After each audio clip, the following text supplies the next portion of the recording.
है। यहाँ पे तो आस्था के नाम पे लूट मची हुई है और इसी लूट से जिक्र हो जाता है जो ढोंगी बाबा हैं उनका भी। कुछ बाबा ये कह रहे हैं कि कुंभ में जिनकी मौत हुई है उन्हें मोक्ष मिलेगा। बिल्कुल। तो बागेश्वर बाबा मैं ने ये कह रहा हूँ ऐसा मोक्ष वो बाबा क्यों नहीं ले लेता, बागेश्वर बाबा ले ले। अभी एक पॉडकास्ट में वही बागड़ बिल्ला बागेश्वर बाबा, ढोंगी बाबा और पाखंडी बाबा ये कहता हुआ नजर आया है कि जिस तरीके से कोरोना में नॉर्थ कोरिया के किम जोंग ने जिस जिसको कोविड हुआ उसको वहां पे मार दिया, मौत की सजा दे दी। तो वैसे ही हमारे यहाँ होना चाहिए कि अगर कोई व्यक्ति और एक बोगी में 75 से 80 लोगों के बैठने की व्यवस्था है, जब ट्रेन में 160 लोगों की टिकट की व्यवस्था थी तो टिकट काउंटर पे 1500 से ज्यादा जनरल टिकट उस ट्रेन के क्यों काटे गए? क्या वो अधिकारी अफीम खा के बैठे हुए थे, कोई धतूरा का नशा किए हुए बैठे? हो सकता है मेरे शब्द खराब लगे, लेकिन देखिए इसमें साफ तौर पे गलती रेलवे के अधिकारियों की है, रेल मंत्री की है कि इतनी बड़ी लापरवाही। 150 टिकट की जगह 1500 टिकट आपने दे दिए। वो हादसे भी दहर में हम पर गुजर गए, जीने की आरजू में कई बार मर गए। दहर यानी कि गहरा पानी, और मैं बात कर रहा हूँ उस पानी की जिसमें लोग डुबकी लगाने के लिए दूर दूर से आ रहे हैं, और उसी चाह में जो वो लाभ लेना चाहते हैं महाकुंभ में स्नान के बाद, उसी चाह में उनको मौत का सामना भी करना पड़ रहा है। कई जगह भगदड़ की खबर आ रही है, उस भगदड़ में कई लोगों की जान जा चुकी है। साथ ही सड़क दुर्घटनाओं की भी खबरें आ रही है, और अब रेलवे स्टेशन भी इन दुर्घटनाओं से अछूते नहीं हैं। प्लेटफॉर्म पर भगदड़ की एक घटना हाल ही में हुई, तमाम लोगों की जान चली गई। तो ऐसे ही महाकुंभ को जो आमंत्रण लोगों को दिया जा रहा था, महाकुंभ को इस विश्व का बड़ा एक अनुष्ठान बताया जा रहा है, जो कि कई लोग तो कह रहे हैं सैकड़ों सालों बाद 144 साल की भी बात आ रही है।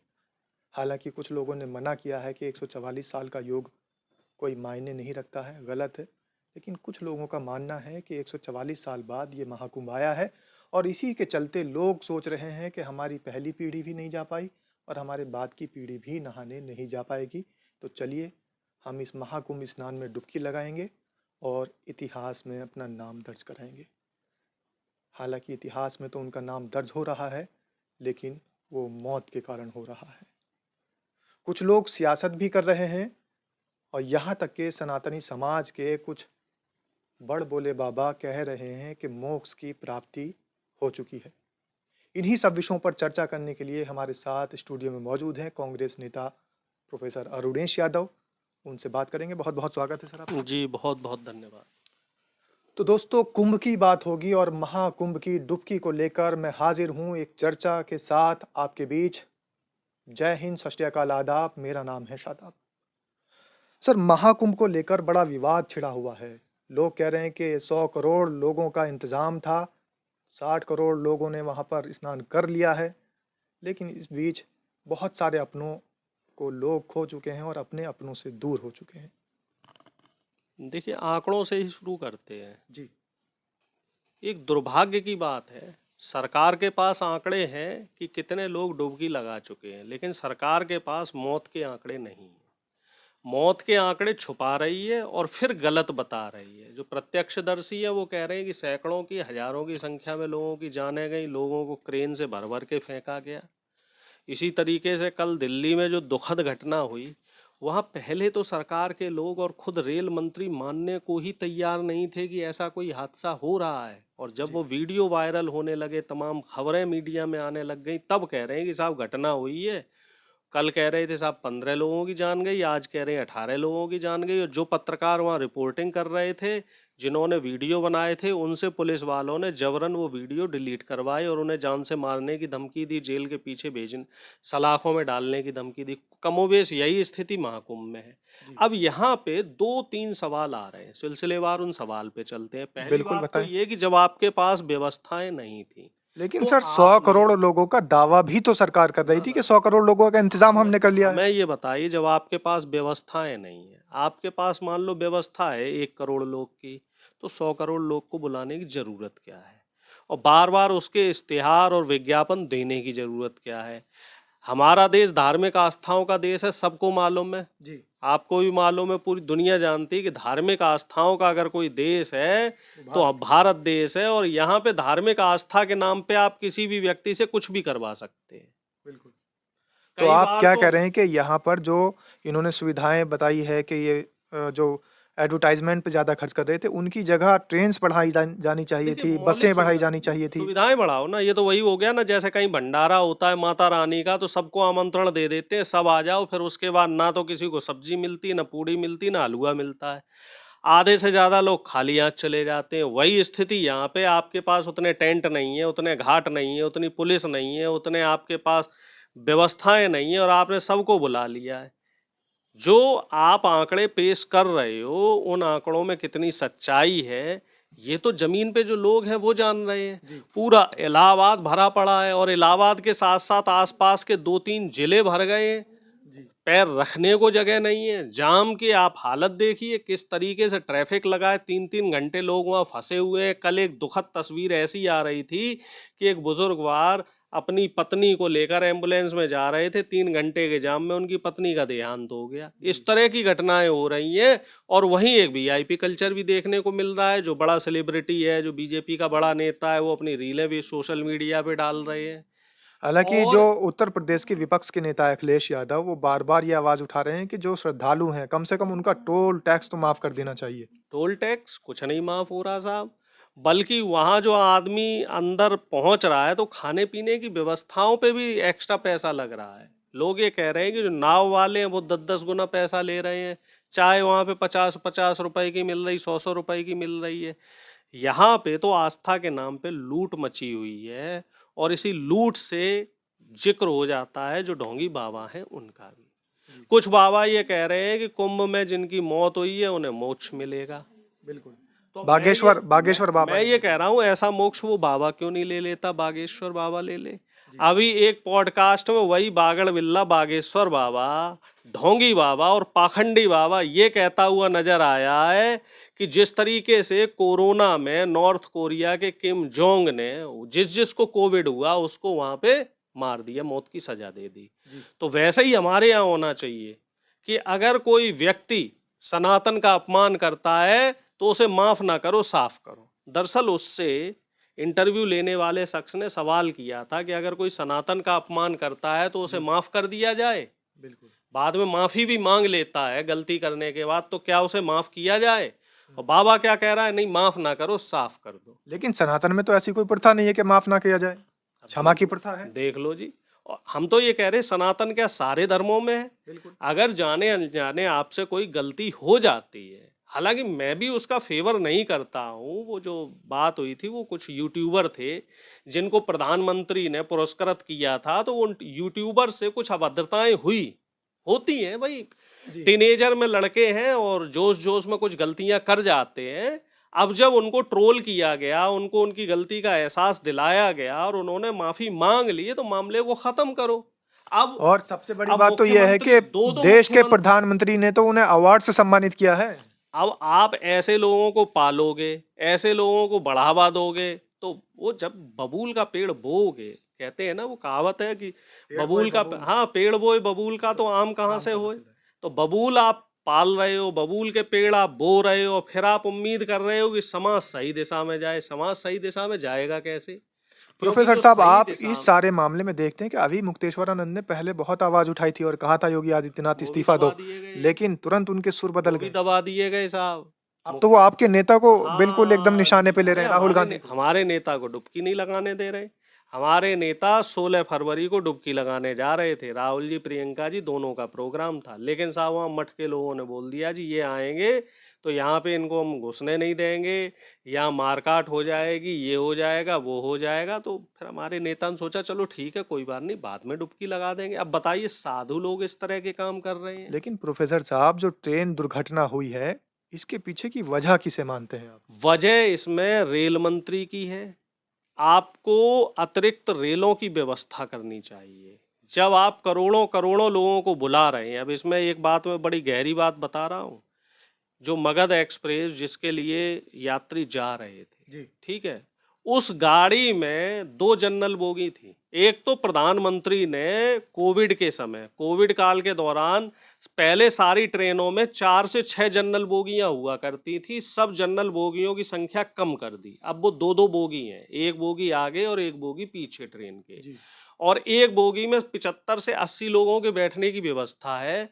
जब ट्रेन में 160 लोगों की टिकट की व्यवस्था थी, तो टिकट काउंटर पे 1500 से ज्यादा जनरल टिकट उस ट्रेन के क्यों काटे गए? क्या वो अधिकारी अफीम खा के बैठे हुए थे? कोई धतूरा का नशा किए हुए बैठे? हो सकता है मेरे शब्द खराब लगे, लेकिन देखिए इसमें साफ तौर पे गलती रेलवे के अधिकारियों की है, रेल मंत्री की है कि इतनी बड़ी लापरवाही। 150 टिकट की जगह 1500 टिकट आपने दे दिए सिर्फ एक ट्रेन के लिए। अब ऐसे सोचो कितनी ट्रेनें हैं जो वहां से प्रयागराज जा रही होंगी। कम से कम सुबह के समय जो मुझे जानकारी है 10 से 15 ट्रेनें प्रयागराज की तरफ जाती हैं। तो आप अंदाजा लगाओ कि लगभग 15,000 लोग रेलवे स्टेशन पे होंगे और वहां पे बोगियां कितनी है, व्यवस्था सिर्फ 1500 लोगों की, यानी कि 10 गुना भीड़ आपने बुला ली। और बुलाने के बाद सबसे बड़ी लापरवाही देखो, आपको ये नहीं मालूम है कि किस स्टेशन पे ट्रेन आएगी। एन टाइम पे 10 मिनट पहले आप कह रहे हो कि अब ये ट्रेन प्लेटफॉर्म नंबर 14 से ना जाके प्लेटफॉर्म नंबर 10 पे जाएगी, प्लेटफॉर्म नंबर 1 पे जाएगी। सोचो मतलब ये वो, अचानक सोचो से आप सोचो कि वो 2000 आदमी जो उस स्टेशन पे है, सीढ़ियों से चढ़ के 5 मिनट के भीतर भीतर दूसरे प्लेटफॉर्म पर उसको पहुंचना है, तो कैसे पहुंचेगा? बिल्कुल। या तो आप ये लेकिन भी जी, अनाउंसमेंट करते कि आधे घंटे ट्रेन रुकेगी, आधे घंटे आप इंतजार करो और आराम से चलो। इसी तरह की भगदड़ हुई थी कुंभ में। कुंभ में जो पुलिस अधिकारी है वो क्या अनाउंसमेंट कर रहा, जो सोबत है सो खोबत है, आ जाओ, रात के समय में आप जो है डुबकी लगा लो, ब्रह्म मुहूर्त का इंतजार मत करो। और वहां दुर्भाग्य की बात देखो, संगम तट के किनारे ही सैकड़ों लोग सो गए। तो सिर्फ इसलिए ये जो सो गए आमंत्रण थे, था तो फिर ये मौत का आमंत्रण था।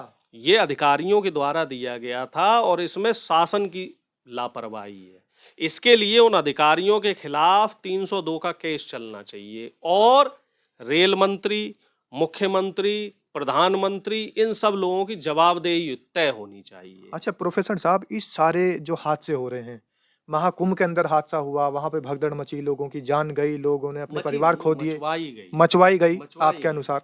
या फिर हम रेलवे स्टेशन की बात करें, एक एक्सप्रेसवे पर अभी बस आ रही थी जो कि महाकुंभ में डुबकी लगाकर वापस हो रहे थे, वो बस पूरी उसके अंदर आग लग गई, लोग आग की भेंट चढ़ गए, उसमें कुछ लोगों की मृत्यु भी हुई है। तो ये सारी भगदड़ और ये सारी जो है तंबू के अंदर आग लगना, ये सब सड़क दुर्घटनाएं, इतना त्राहिमाम मचा हुआ है। लापरवाही का नतीजा है। आपके पास पर्याप्त इंतजामात नहीं है, आपके पास पूरी तैयारी नहीं है, मतलब महाकुंभ कोई लापरवाही की भेंट चढ़ चुका है पूरे तरीके से। कोई आपके पास प्लान बी नहीं है। अच्छा। प्लान ए तो है कि हमने महाकुंभ करा दिया, ऐसे ऐसे करके व्यवस्थाएं बनाई, लेकिन प्लान बी आपके पास नहीं है कि अगर कोई कैजुअल्टी होती है, कोई दुर्घटना होती है, तो उससे बचाव कैसे किया जाए।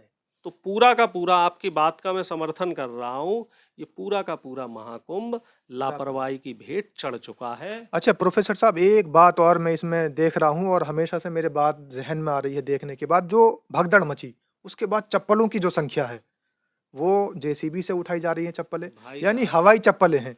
और भाई साहब, प्रधानमंत्री का मुझे वो वक्तव्य याद आ जाता है कि हवाई चप्पल वालों को हवाई जहाज में यात्रा करने का मौका करवा तो मिलेगा। रहे हैं, लेकिन ये हवाई चप्पलें करवा किस तो बात रहे का हैं, सबूत है? यात्रा करवा तो रहे हैं, अमेरिका से यात्री आ तो रहे हैं, अमृतसर उतर तो रहे हैं। प्रधानमंत्री वहां जाके अडानी को बचाने गए थे। कोई हमारे लोग, कई लोग तो ये सोच रहे थे कि जो हमारे लोग यहाँ डिपोर्ट करने जा रहे हैं, प्रधानमंत्री उनको बचाने गए हैं, लेकिन प्रधानमंत्री बचाने गए अडानी को।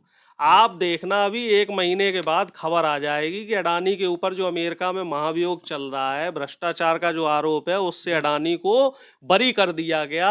और ये भी खबर आ जाएगी कि हमारी जो देश की जनता है उसके ऊपर अमेरिका ने टैरिफ बढ़ा दिया है, यानी कि हमारे ऊपर जो टैक्स का बोझ है वो और बढ़ जाएगा। अमेरिका से जो चीजें यहाँ आ रही हैं वो और महंगी हो जाएंगी और हमारे देश से जो चीजें अमेरिका जा रही हैं उन पे टैक्स कम हो जाएगा। प्रधानमंत्री देश को गिरवी रखने गए थे सिर्फ अडानी की कीमत पर। देखिए एक लॉट तो प्रधानमंत्री के जाने से पहले आया, जी। 100 के आसपास लोग। फिर एक हवाई जहाज प्रधानमंत्री के साथ आया और एक हवाई जहाज अभी आया। अच्छा। मतलब 350 के आसपास लोग वहां से भेजे जा चुके हैं और उन लोगों को हथकड़ी और बेड़ी लगा के भेजा गया है, अपराधियों की तरह भेजा गया है। तो इससे ज्यादा शर्म की बात और प्रधानमंत्री एक के तरफ लिए और देश क्या के हो लोग जो सकता है। है महाकुंभ में स्नान की जगह मौत को का दामन छू रहे हैं। भाई देखिए, तो घनघोर लापरवाही है। अब मान लीजिए इस तरह की कोई घटना विपक्ष शासित राज्य में हो जाती तो बीजेपी और गोदी मीडिया अब तक तो तांडव करने लगता। लेकिन क्या मजाल जो मोदी जी से और बीजेपी से मीडिया सवाल कर ले। बिल्कुल। क्या हैसियत है उनकी? क्यों? सारा खेल पैकेज का है, पैकेज मिल रहा है तो मीडिया भी शांत है, मीडिया भी चुप है। बस कुछ सोशल मीडिया के लोग हैं, कुछ जो चंद पत्रकार हैं जिनका जमीर जगा हुआ, कुछ आप जैसे लोग हैं। हमें तो आपकी भी फिक्र होती है कहीं आपको भी सरकार की तरफ से सम्मन ना आ जाए। नहीं, आपने क्यों? संविधान दे रखा है हमें। हाँ, क्योंकि कई लोगों को इस तरह के नोटिस भेजे जा चुके हैं। बिल्कुल। जो लोग सरकार से सवाल कर रहे हैं उनके खिलाफ कानूनी कार्रवाई हो रही है। बताइए हम किस देश में रह रहे हैं, किस युग में रह रहे हैं? कहाँ प्रधानमंत्री बाबा साहब भीमराव अंबेडकर की बात करते हैं, प्रधानमंत्री संविधान की बात करते हैं और इनसे सवाल कर दिए जाएं तो तिलमिलाने लग जाते हैं। बिल्कुल, तिलमिलाहट बहुत ज़रूरी है और यहाँ पर हम बात कर रहे थे महाकुंभ में नहाने वाले लोगों की, महाकुंभ में आस्था की डुबकी लगाने वाले लोगों की। हालाँकि जो लोग डुबकी लगाने के लिए आए थे और वो हादसे का शिकार हो गए, वहाँ पर तमाम जूते-चप्पलें इस बात की गवाह हैं कि वो मिडिल क्लास फैमिली से लोग थे और गरीब तबके के लोग थे। क्योंकि कई बार प्रधानमंत्री ने कहा है कि कपड़ों से और जूते-चप्पलों से पहचान हो जाती है, तो उनके जूते-चप्पल और कपड़े ये बता रहे हैं और चीख-चीख के बता रहे हैं कि वो जो नहाने के लिए लोग जा रहे थे, वो किसी अपर क्लास या वीवीआईपी कल्चर से नहीं थे, बल्कि इस देश की गरीबी रेखा में या उससे भी नीचे जीवन यापन करने वाले लोग थे। मेरी सबसे एक ही रिक्वेस्ट है और जो लोग आस्था रखते हैं, हालांकि मैं आस्था के साथ खिलवाड़ नहीं कर रहा हूं, ना ही किसी की आस्था को ठेस पहुंचाने का काम कर रहा हूं। जो शंकराचार्य हैं उन्होंने भी कहा है कि कुंभ में अगर भगदड़ मची है, यहाँ पर भीड़ है तो यहाँ आने से बचा जाए और यहाँ से गंगा जल ले जाकर वहाँ उसका छिड़काव करने से या अपने घर में, अपने ही बाथरूम में, अपने ही स्नान गृह में सच्चे मन से ईश्वर को याद कर कर नहाने से भी आपका स्नान माना जाएगा। तो आप प्रोफेसर साहब की बात से कितना खुश हैं, कितना सपोर्ट करते हैं, या फिर नरेंद्र मोदी जी की जो कहानी चल रही है या उत्तर प्रदेश सरकार ने जो 100 करोड़ लोगों के लिए इंतजाम किया था उस इंतजाम से खुश हैं? कमेंट के माध्यम से अपनी राय जरूर रखें। धन्यवाद। धन्यवाद। जी बहुत बहुत धन्यवाद।